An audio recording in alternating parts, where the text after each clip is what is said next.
Okay, so this is going to be the next video in the series, and we're going to be basically at this point, we're going to be beginning to start writing code to create our first Windows program, so our first window. Okay, so first thing first, I'm going to go over some information. So whenever you start programming Windows, I already discussed the main function here, so I'm not going to discuss it again. So what happens? We're going to begin with the with the Windows class structure, which is this part here. So the window class is a structure basically, and you need this is basically just the beginning starting block of our Windows main window program, or the main window is going to see on the screen. Okay, so when I go here, compile it. Let's see here, and we compile. So this window here that we see here, the gray area, everything here. So yeah, so that begins with our window class structure. So we declare window class structure of window class. It can be any name here. You can change to anything you want. I just called it wind for short, and then class.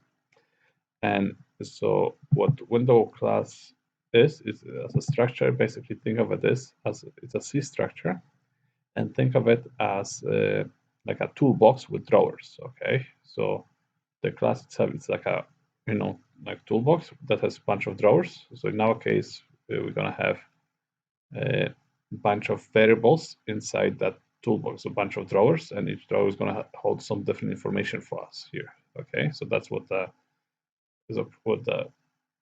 structure is in C programming. Yeah, so it just combines. So it takes all the variables, right, and combines them into one place, basically. So that's what it is. So let's go back here. So once we have that, we have to initialize. Basically, this is all the stuff. We have to initialize our class structure with the appropriate values. So right now, the main ones here are window procedure, which is this one. It needs this stuff here. And the class name, which is here. I'll go over that. And then the instance, which application it has to be. And yeah, but what happens? So right now we're going to go line by line. I will explain. So what happens with the first line, we're going to initialize the handle to the instance. So when it tells basically the operating system to which application this class belongs to. Okay, so that's the first thing, because various applications have can have different classes with the same name. So this is it tells basically this application, this class belongs to this application here. The next item, it's basically requires a string name to identify the name of the class. So it's a long pointer to a string. This is null terminated, zero terminated. Okay, so class name. And we're using the text macro. So in case there is Unicode, it will convert this to a Unicode string. If it's ASCII, it's going to be ASCII string. And we can call this string anything we want. However, because that name is saved at the system level, at the kernel level, I believe.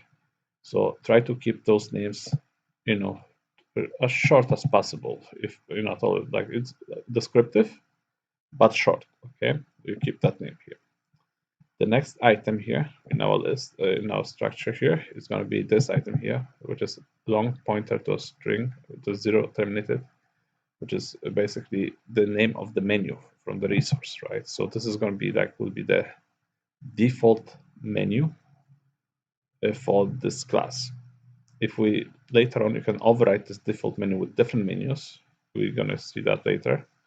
But right now we have no menu at this point, so we're not going to even have a default menu for this class. So we're going to put null for it, okay, or zero, whatever. The null is zero basically, but we're just going to put null.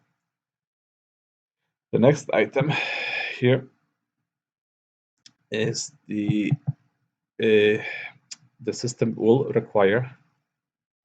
Generally, it's a good idea to provide a brush to erase the background of the window that we're going to create. So whenever the window is resized or moved or whatever, the background has to be erased. So here we're specifying basically what brush to use to erase that background. So in this case, we're getting a stock object which is a gray brush. So the system, the operating system itself, keeps a bunch of stock objects that are available to us that we don't have to pre-program it or create them ourselves. They're already created for us. And so this is the identifier, gray brush. Okay, so we're just applying the identifier, which is an integer value, and what happens, because the stock objects can return a bunch of items. They can return a phone, a brush, a plate, I believe, and so other things. So we have to explicitly tell the compiler that the value returned from this function, which is basically a void pointer, to convert it to an HBrush. So explicitly we're telling compile that the value returned from this function is going to be of type HBrush, okay, which is expecting for this item. The next item that we're going to have for WndClass is what's called, you can specify how many extra bytes at the end of the structure for the system to add, for your own personal use. So like once when the class, let's see here, visually, let me show visually here. Let's go here, right there. So like it's going to maintain this structure, the operating system itself. It's going to maintain a structure for you. So it tells you how many bytes at the end of structure to allocate. So you can save some information for later use. Okay, but right now, so in our case, we're gonna put 0 extra bytes. Like most of the time, we just put 0 for it. Like in Windows, there are a number of ways to program this to solve the problem, right? Differently, like in many different ways. And most of the time, you don't need that to use that extra memory, because it's it's scarce, because it's the operating system is allocating the memory for you from, I believe, at the kernel level. And it's generally not advisable to use that memory. So if you need to use some extra memory, just use from the heap, okay, and instead of using from having the kernel to allocate for you. The next item, it's also very similar, but allocates extra memory at the end of the window structure rather than the class structure. So again, we're not going to use this extra memory. We don't want any of that, so we put 0.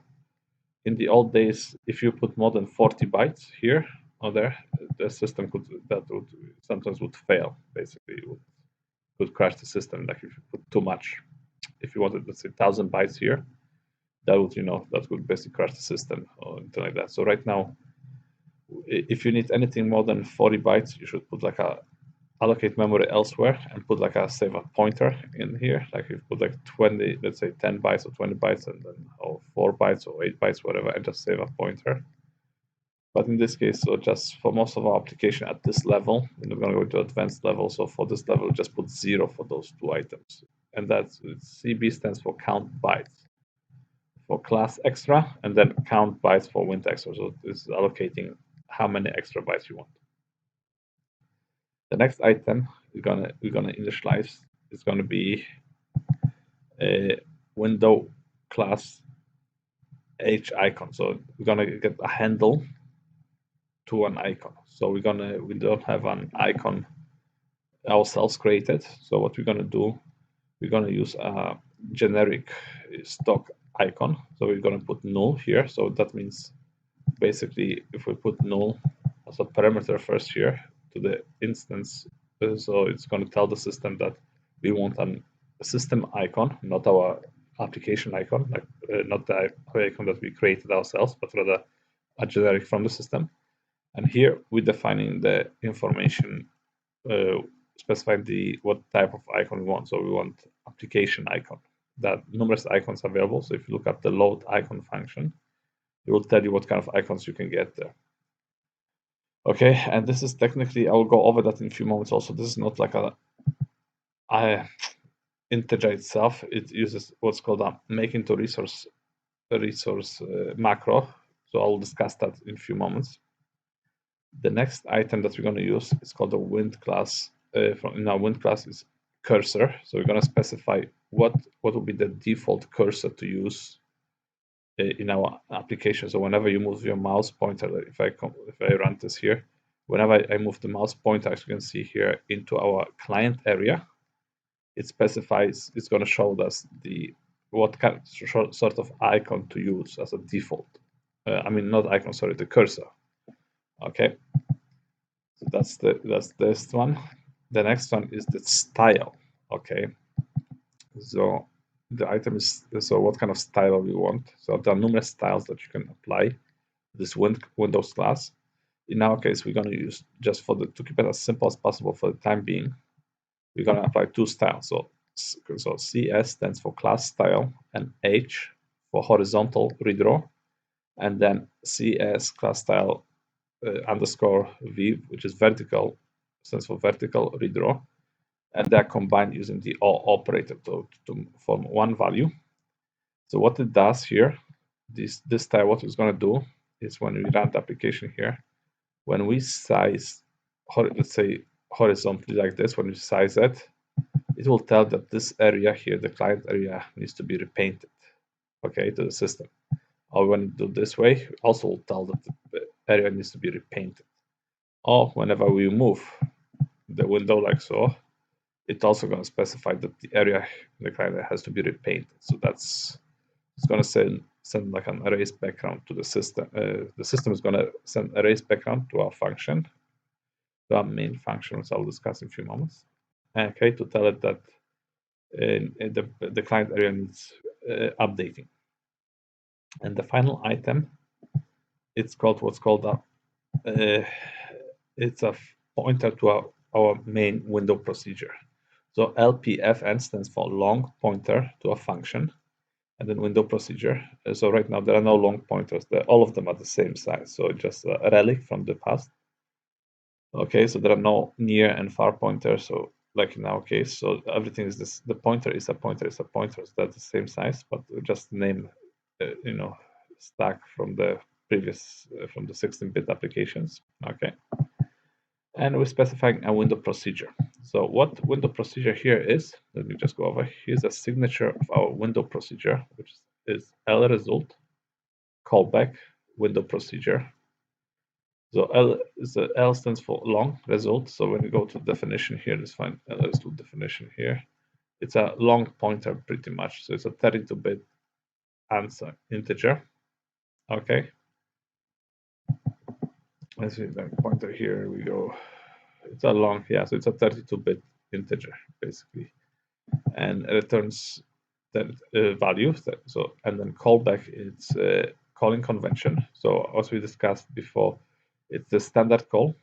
Okay, so what it is that the values are placed from left to right onto the stack when you pass them on, and then whoever cleans up the stack, whether it's the caller or callee, right? So I think in our case I believe it was the caller that cleans up the stack. So when the function exits, and the window procedure signature of that here is right here. So here's what happens. The first parameter of that window procedure is going to be handled to a window, which tells which window the message is assigned. Then there is the message itself, what kind of message it is, and then there are two parameters, W and L. So W stands for word parameter and L stands for long parameter. Right now, in a 32-bit Windows application systems, those two parameters are of the same size. There is no difference. So this one used to be 16-bit, and this one used to be 32-bit parameter values. Now they're both 32-bit parameter values. And I will discuss that window procedure in the next video once we go over the message loop and everything like that, how that interacts into our program, integrates. But for the time being, so that's what we have to specify, basically basically allocation where the system can send messages for processing. Okay. The next step in our application here is here we go to register a class, and we're passing the WndClass by reference. Okay, so we're not passing by value, by reference. So we're basically passing the address of that WndClass structure to this function. Okay, and the system will take this information and make a copy and create basically will create a structure inside its kernel. Okay, to keep all this information there. So let's see here. So like here we have this window operates. So here's our program. So when we discussed so window class instance, so all the variables are initialized. So it's in our program. So when we call register class, what will happen? The window operating system will create a structure. Okay, like here. Think of this as the structure, as the toolbox with those bunch of drawers, and it's gonna put all this information into those drawers. Okay, so what the window procedure, the cursor, the handle to cursor, the extra values, okay, that we're allocating, which is 0, so not allocate any extra bytes at the end of the structure. The style, the menu, the icon that we're going to use, and then the background brush that's going to be erased. So basically, like, so the icon is that you see here is going to be used. It's going to show an application. Okay, then we have the brush that's going to be used here. So it's going to show gray brush. So if you choose a different brush, the color will be erased using different brush here. Then what kind of cursor we're going to display by default. So if the mouse moves into the area of the client area, what kind of cursor to use. So that will be saved in a window class structure by the operating system, and it's going to use this information to create our window. Since Windows is very much hands-on operating system, lots of this drawing is done by Windows actually, not by our program. So our program is going to be mainly concerned at the moment with the client area, so which is here. Everything outside the client area, like the borders and everything, the dragging, when you drag like your program, that's done by Windows. Because when we go back to our code here, the next step, once we register this class, we're not done yet. We still have quite a ways to go. I just put in here a message box in case anything happened, so we would get a message error. So I discussed message boxes in my previous video. And then the next step, we have to create a window based on our class. So we declare first a handle to our window, which is basically an integer value. Okay, it's not a pointer, just an integer value in a table that's gonna hold our handle to the window. That's think of it as handles as keys. Okay, so we're gonna have a key to our window here. So whenever we need to manipulate our window later on, we have to supply that key to be able to the functions that allow us to manipulate our window.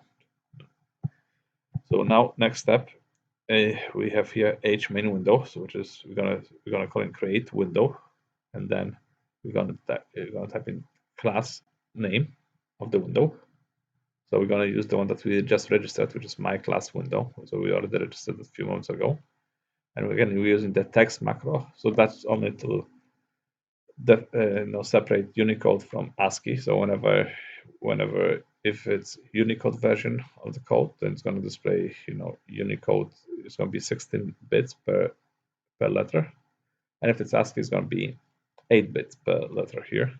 The next item is a text. So this is it's the title of our program here. The next item is going to be the style of our window that we are creating, which is VS overlapped, which I will go over that in a few moments. Then we have the actual location where we want to initially, where we do want to position our window initially. So it's going to be 200, 200. So what it does is going to go from the upper left corner. It's going to go 200 to the right and then 200 down and then position our window there. The next two items is the width and the height of our window, which is 400 by 400. Okay, then we have null. One is for the parent window. The first is parent window, I think. Let's see here. No, the first is here. Yeah, the first, yes, first is for the parent window.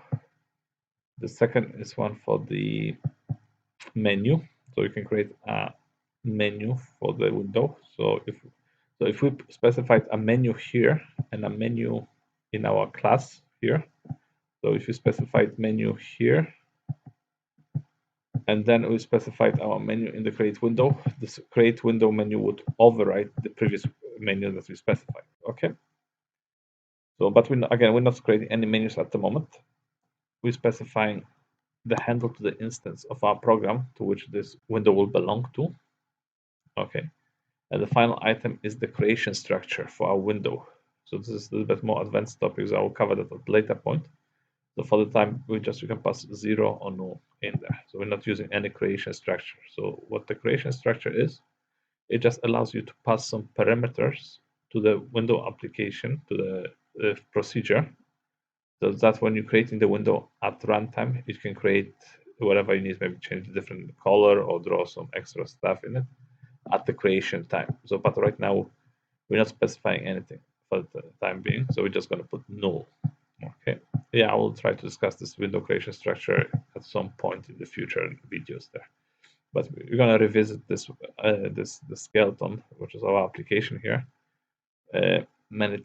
several times to discuss that information. And at this point, so that's the thing. So let me just go over this information here in more detail. So let's see here. Let's go here. Okay, so let's look at the overlapped option we had. So let's see here when we went here to overlap window, right? So let's look at this overlap here. So what overlap style is, it's basically it's a combination of different styles. So what it is VS overlap. So it has a border and a title bar. So it has a border here and has a title bar in it included. Has a caption. Okay, so has a system menu. So this system menu here included has a thick frame. So it allows you to size the window. So when we run our application like here, it allows you to move the window back and forth or something like that. That's the thick border option. Okay, so do something like this. And then let's see here. There we go. And then minimize and maximize box. So those are included also there. Okay, so that's what VS overlap window style is basically a combination of those options that you specify. There are other options you can specify as well. So when you go to create window file, look up the specifications, right? It will tell you what other styles you can use. Okay, to create your window, you can have like a pop-up window styles, like dialog boxes have, So there are lots of options available to you, but this is the main one. Usually, when you're creating your application window, VS overlap window, that's usually the standard. So it comes with the basically system menu, which is this item here. Title, icon, minimize, maximize box. Okay, sizing option available. Okay, so that's the. So next thing is we have this. We have okay. So let's go with this one here. When we look, so let's look at the create window structure. So the Windows system will use the window class structure and create window structure to using the information from those two windows to basically draw your window for you. Okay. So what it is again we have it when you go create window here in our program. It will copy this information, into a structure. It will create a structure for us. Okay. And it's going to keep that information, so that way it knows when, like, it's going to keep track of the width, the height of the window, the location, the style of the window, the title of the window, as you see here, as we specified. And it links to the class structure by the name, by my class window. It's linked that way. Okay, it has the instance, so it knows which program this window belongs to. Okay, and we have no creation structure. If it was, we would keep track of it. And again, the CB window extra memory that was allocated using the class, we don't using anything here, so we put 0. Okay, yeah, so it has the width, the height, the title. Yeah, so that's the create window option. So when you're creating a window, it's spread into two options structures. So one is the window class structure, and the second is the create window structure, right? So the operating system will use the information from those two structures to basically generate and draw the window for you, and that is done in the computer memory first. So all this information thing here is done in a computer memory first before it's even shown to display. There are more steps needed before the window itself is going to show up on your display. And I will discuss those steps in the next video. That we're going to address the message loop, the window procedure, and how they interact, how they interact with the Windows operating system in order to communicate back and forth and to display the window. So next step, let's see here, what I want to discuss here is still addressed. Okay, so we have discussed that. So we have the computer, so we have the create window structure, we have the overlap structure, I discussed that. Okay, so let's look here at the create window function. Okay, so we have the class name, window name, style, the X and Y location on the screen where you want to draw the window, the width and height of the window, the parent window. So if this window was actually a child window, they will have a handle top parent window. In our case, it's going to be null because it's the main application window. I mean, technically speaking, it can be a child window of the desktop window, but that's not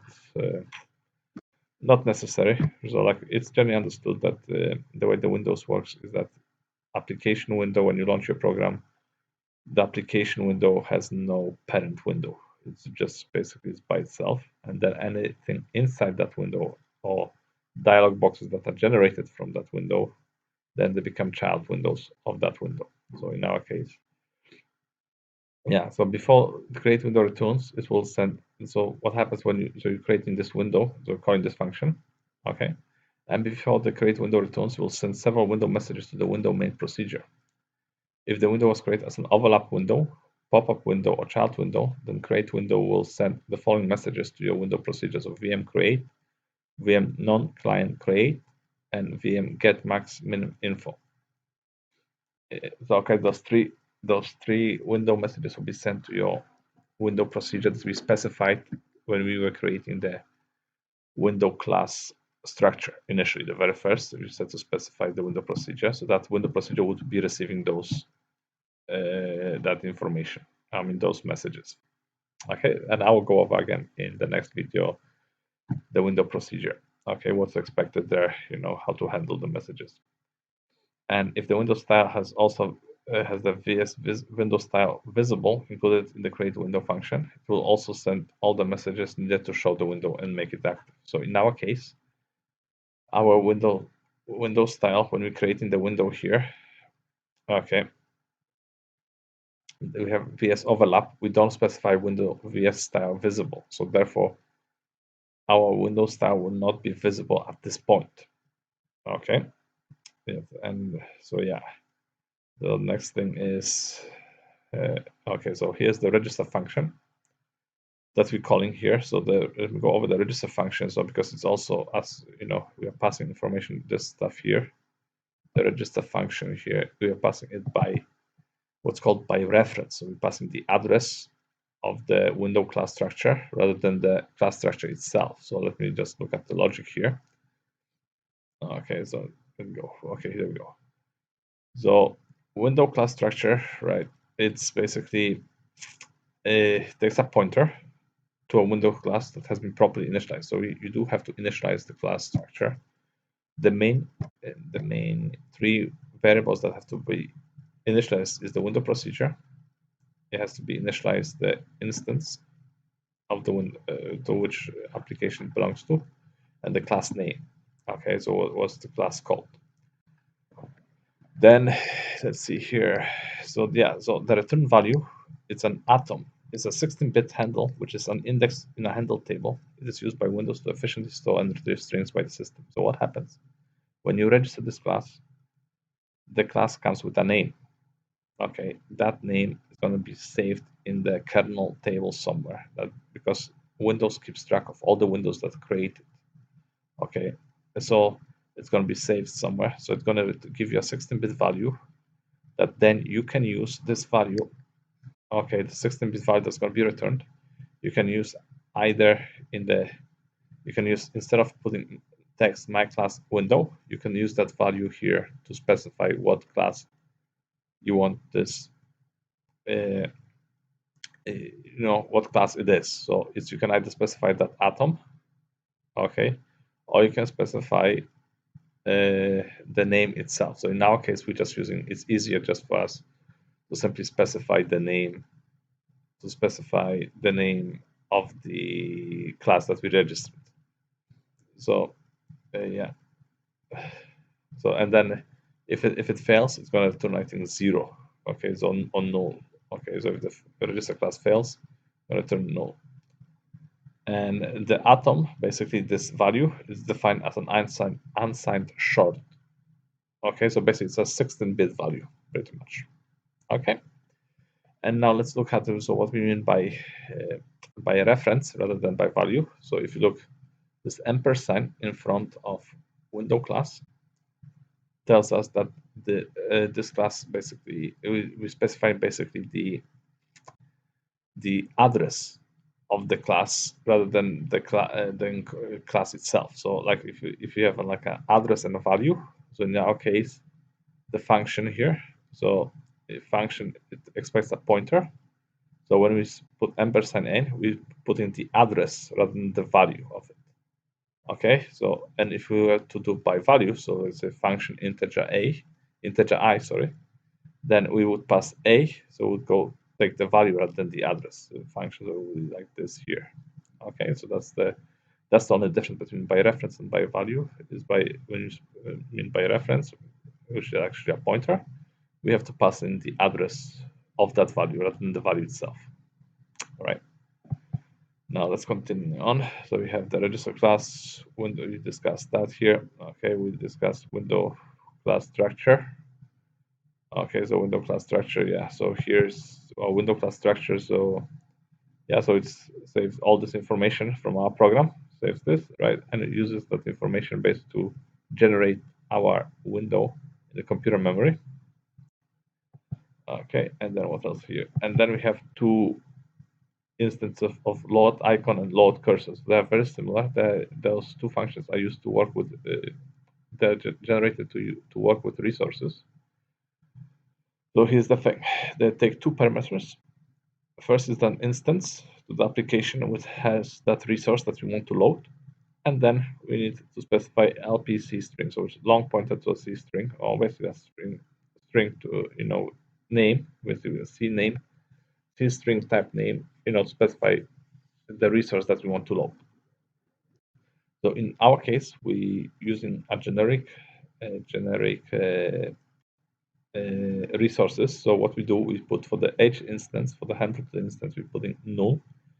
So the meaning of that is simply basically that it tells the system that it wants a system resource, and then we specify what kind of resource we want. So in our case, for load icon, we put in IDI application, and this IDI application is not actually an integer value. It went through a macro. It goes through a macro, what's called make into resource, and then the integer value. And what it does, it's the make into resource basically puts 16 bits the identifier of that resource, and the upper 16 bits as 0. Okay. And yeah, I'm going to probably discuss make into resource a little bit more detail later on at some point, because it is an important macro, so hopefully I can explain that more clearly to you. So instead of, because if the function procedure here, it's expecting a long pointer C string. So we're expecting a C string name. But if the resource was defined with an integer value, you can't do that. It will basically crash. It will not compile. So to do so, right, we convert this integer value to make it compatible with the C string. Okay, and that's what it is. And we get a handle there back. And then what we have here, dot icon here, that's good. And then final thing we need to look at when we are declaring here, when we go to a brush, to a window class background brush that we're going to use, we get stock object. So here's our stock object. So what will happen? The stock object basically retrieves a handle to one of the stock pens, brushes, fonts, plates that are available to you through the operating system. So in our case, as you can see, this one doesn't require any instance because we're getting the stock from our operating system. So we already by default we go into the system rather than searching through our own. Like if you want to create our own objects, we can do so definitely in the code, which we'll be doing in the future. But at the moment, we're just using what's already given to us by the system, and it returns a handle to a graphical device interface object. So graphical device interface objects are brushes, pen, font, play.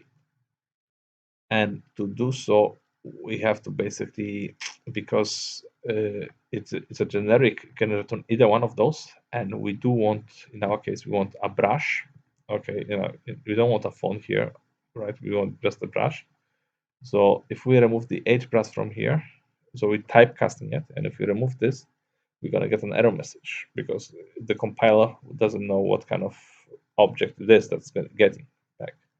Because technically get stock object returns a void pointer rather than an object.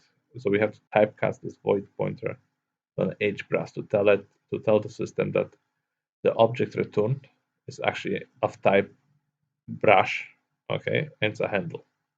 So then the two are compatible and therefore it will compile. So yeah, so that's it. So to convert our generic option which is a void pointer to a handle that we have to typecast. It's like an H brush, so basically we're typecasting it, right? And also to note, the value returned by getStock object is not an actual pointer to the object, but rather a handle to it, which is an index in a table, but it is of the same size as a void pointer. Therefore, you can cast it as an H brush because H brush and H font or any of those objects and the void pointer are of the same size. Okay? Because as you can also see, so handle is defined as a type-defined p-void handle. So it's a void pointer. So they're the same size that's being returned to us. Okay, and that's why you can cast from one to the other. Yeah, so that's what I have. I just want to make sure I've discussed all these options here. Yeah, so at this point, I'm gonna end this here. The next video, okay, we're gonna continue on. So we went up to the create window option, so up to here, up to this point here, basically, okay. And there's lots of one has to understand, right? So and then once we have those two options, so basically this is the part that window will use to create our window and draw it on the screen. The next items I will discuss is going to be to show the window, the message loop, and how the message loop interacts with our program, how the messages go back and forth, and what messages to process. Okay, so I will end this video at this point. So hopefully this will make more sense once we get the second part down, and then we'll show you. So we're gonna get the better overall picture of what's happening there. Okay, thank you.